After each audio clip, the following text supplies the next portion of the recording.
Bharat America जैसे देशों के अपराधियों की सूची में मोस्ट वांटेड की लिस्ट में शुमार आतंकी भगौड़ा या डॉन दाऊद इब्राहिम की मौत की खबर सोशल मीडिया पर घूम रही है।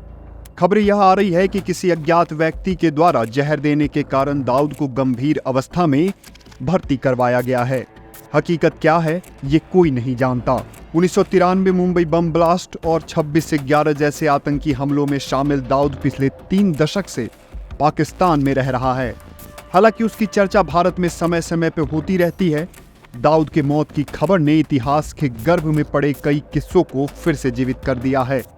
इस वीडियो में हम आपको बताएंगे कि 37 साल पहले उस रात में दाऊद को किसका फोन आया और वो देश छोड़कर निकल गया।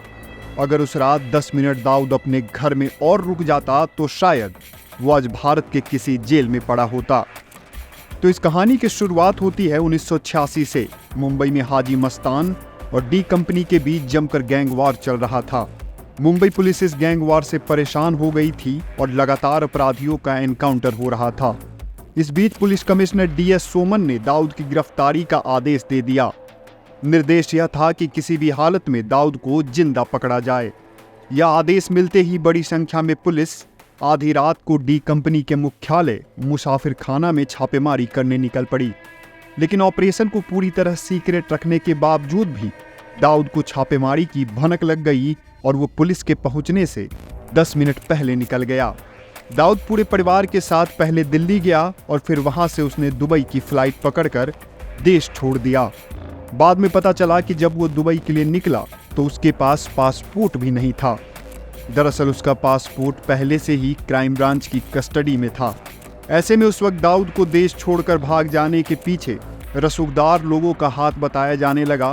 कुछ महीनों बाद पता चला कि उस रात दाऊद इब्राहिम को किसी का फोन आया था। फिर वो पुलिस के पहुंचने के 10 मिनट पहले ही भाग चुका था। उस रात पुलिस कमिश्नर ने मंत्रालय के एक राजनेता से इस अभियान की सहमति ली थी। राजनेता ने कहा था कि दाऊद को जिंदा पकड़ा जाए। बाद में पुलिस को नेता से बातचीत पर भी शक हुआ था, लेकिन कोई साक्ष्य नहीं मिल पाया। दाऊद इब्राहिम की पहुंच पुलिस विभाग में भी अच्छी खासी थी। इस कारण दाऊद को अपने ऊपर होने वाली पुलिसिया कार्रवाई की हर खबर मिलती रहती थी। पिछले 30 सालों से अधिक समय से दाऊद कड़ी सुरक्षा व्यवस्था में पाकिस्तान में रह रहा है। कई बार उसके मरने की खबर भी सामने आई, लेकिन कोई पुख्ता सबूत नहीं मिला। दाऊद की जितनी भी तस्वीरें सोशल मीडिया पर तैरती दिखाई देती है वो भी 30-35 साल पुरानी हैं। लेकिन भारत का दुश्मन, जिसने न जाने कितने ही बेगुनाहों का खून बहाया, उस दाऊद की मौत की खबर सच है या झूठ, ये तो समय बताएगा। लेकिन पिछले कुछ समय में जिस तरह से भारत के दुश्मनों को मौत के घाट उतारा जा रहा है, उससे इस खबर के सच होने पर कोई शक नहीं होता।